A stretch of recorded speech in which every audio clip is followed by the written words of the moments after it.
There's a problem in general with the job market right now. That's why there's this perception of like, oh, it's impossible to find a remote job or a job in general. But the reality is, for those stories in the media don't tell the entire story of the job market. So this is from the Flex Index, which is an index that tracks flexible work arrangements. And here it says that fully remote is only 6%, but notice that they say employees' choice is 26%. That doesn't mean necessarily that the full 26% is fully remote, but it kind of makes sense to add them together because you can extrapolate, think that if it's up to the employee, most close to 100% of employees will choose a fully remote work. So we get around a third of the entire workforce for white-collar jobs is allowed to work fully remote. And then you have another third, which is a structured hybrid, right? So some remote. You can see that some remote has 2/3 of the market. Fully remote has 1/3 of the market. It's nowhere near full control of return to office. This is from the same report from the Flex Index. 49% in Q1 2023, but look at this. When you compare it to the second quarter of 2024, it actually went down. It didn't keep going up. And that's something that I said months ago or years ago. I said, like, we're witnessing the peak of RTO. It's only going to go down from here. And we see that that's what's happening. And you can see it here as well that fully flexible grew. It grew from Q1 2023, even if it's just by 1%. That feeling of doom of like, there are no more remote jobs are over, it's done, everybody's back in the office.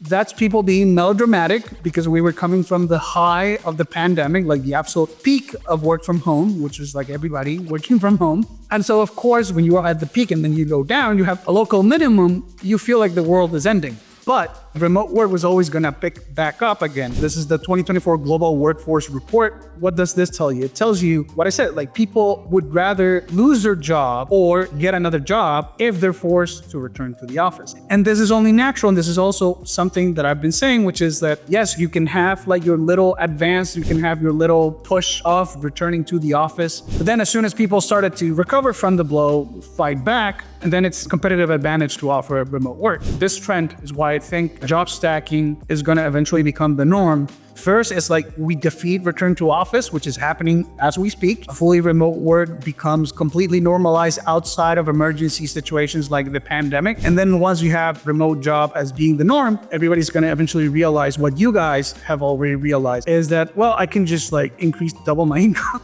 but just working another job, triple my income by adding a third job. And no employer is going to be able to compete with that, I think. This is from Insightful, a remote research report. You can see that the statistics from different studies, they fit the same pattern. Here we have 2/3 of employers surveyed saying if they're planning on permanently allowing remote or hybrid work. And this is from the Stanford study, The Evolution of Remote Work by Luman Davis. And so they found this, that since the introduction of the personal computer, the rates of remote work double every 15 years. And so maybe this accelerates and now they're going to double every 5 years, or maybe it's a little bit longer. I don't know. I think it's going to accelerate. The last 4 years, the rate of remote work compared to 2019 more than doubled. So every 15 years is like the average historically now, but now it's probably going to double at a much faster rate. Even before the pandemic, remote work was on the rise. So why would this have changed after the pandemic? Discounting the local minimum that we encounter of coming from the peak, it makes no sense to think that, oh, well, now remote work is over. And lastly, this other trend is that the amount of days worked remotely should continue to grow in the future, reaching 30% to 40% of all work days being worked from home. So this doesn't mean that 40% of all jobs are going to be fully remote. It says that 40% of all work days in the year, so close to half of all year, is going to be worked remotely. This includes hybrid workers, but still 40% of all work being done remotely. And the pattern is more work from home days, whether this means fully remote jobs or hybrid jobs.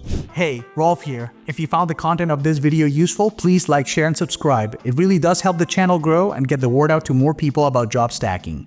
Thanks. This is the final slide. The numbers are not in the abstract. They seem to be conforming to an observable reality. If return to the office was succeeding, then you wouldn't see this historical collapse of commercial real estate. This is why I said that if you actually read the media, you read between the lines what the media publishes, you see these headlines and you see like, oh, This is closer to reality than some like opinion piece about whatever is going to happen with remote work. Commercial real estate seems to be not recovering. The pattern is consistent. You have the numbers from the studies, and then you have this pattern in real life that's happening of the collapse of commercial real estate.